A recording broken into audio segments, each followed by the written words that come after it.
गोटबाया राजपक्षे ने गुरुवार को श्रीलंका के राष्ट्रपति के पद से इस्तीफा दे दिया। उन्होंने सिंगापुर पहुंचने के बाद अपना इस्तीफा ईमेल पर श्रीलंकाई संसद के स्पीकर को भेजा है। लेकिन इसी बीच श्रीलंका में महंगाई चरम पर पहुंच चुकी है। सामान्य तौर पर इस्तेमाल होने वाली चीजों के दाम भी आसमान छू रहे हैं। दाल, चावल, तेल और सब्जी की कीमतें हैरान करने वाली हैं।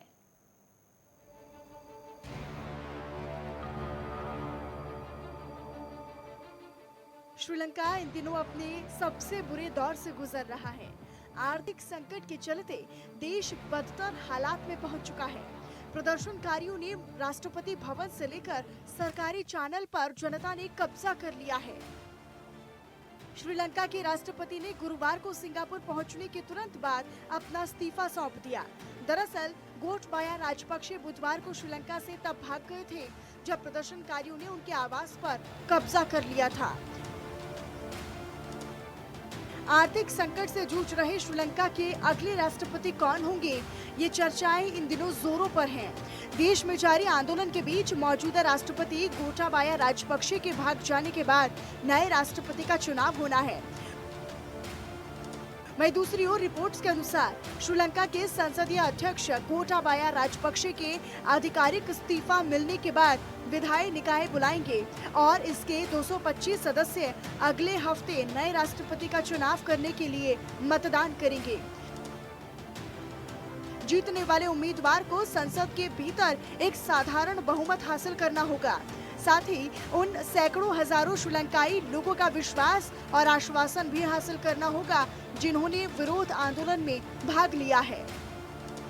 राजनीतिक सूत्रों ने ये कहा है कि रानिल विक्रमसिंघे, जिन्होंने मई में छठी बार प्रधानमंत्री के रूप में पदभार संभाला और उन्हें फिलहाल कार्यवाहक राष्ट्रपति नियुक्त किया गया है, शीर्ष पद के लिए उम्मीदवारों में शामिल हैं।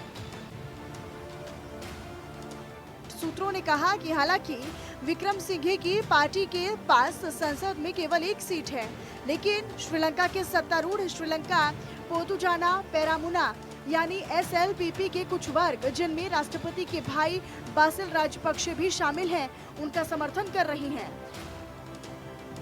वहीं दूसरी ओर श्रीलंका के राजनीतिक संकट की सबसे बड़ी वजह वहां की सरकार की आर्थिक नीतियां हैं। दरअसल सरकार के गलत आर्थिक फैसलों का ये असर हुआ है कि देश में खाने पीने और राशन की सामान्य वस्तुएं अंधाधुंध महंगाई की चपेट में आ गई हैं।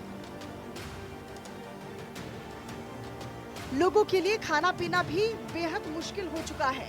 नतीजा सरकार के प्रति विरोध बढ़ता गया और अब वहां अस्थिरता का माहौल है। आप ये जानेंगे कि चावल और नारियल तेल और राजमा जैसी चीजों की कीमत क्या है, तो शायद आप भी जानकर हैरान रह जाएंगे। राशन की किल्लत से श्रीलंका की 2 करोड़ की आबादी सड़कों पर आ गई है।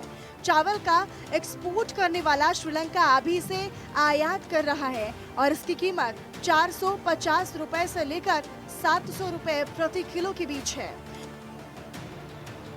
वहीं आलू प्याज जैसी सामान्य इस्तेमाल की सब्जी की कीमत 220 रुपए प्रति किलो हो चुकी है। तो वहीं दूसरी ओर लहसुन भी 170 रुपए में सिर्फ 250 ग्राम ही मिल रहा है।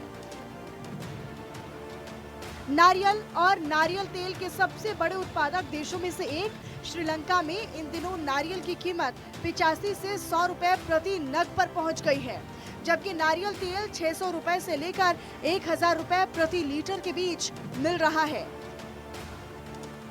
श्रीलंका में अनाज की कीमतों में तो मानो आग लगी हुई है। यहाँ राजमा 925 रुपए प्रति किलो तक, पॉपकॉर्न 760 रुपए प्रति किलो तक, मसूर की दाल 500 रुपए से लेकर 600 रुपए प्रति किलो तक पहुँच गई है। काबुली चना भी महंगा हो चुका है, इसका भाव 800 रुपए प्रति किलो तक हो गया है। वहीं हरा मटर 355 रुपए, हरा मूंग 850 रुपए, लाल राजमा 700 रुपए और काला चना 630 रुपए प्रति किलो तक बिक रहा है। Desk report, network 10।